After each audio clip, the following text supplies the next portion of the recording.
Hey gardeners, just sitting out here enjoying some peaceful, snowy garden vibes.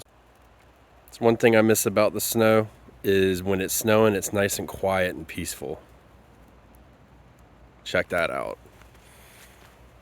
But the garden has a totally different transformation. And the good thing is, everything that's out here is going to survive this snow just fine because it is meant for cold weather and can take frosts and light freezes, and we have just cold enough to get snow. It's not very covered back here, but up there you can see that we are getting it. Hope you guys are enjoying the winter because it is coming to an end soon. It will be spring.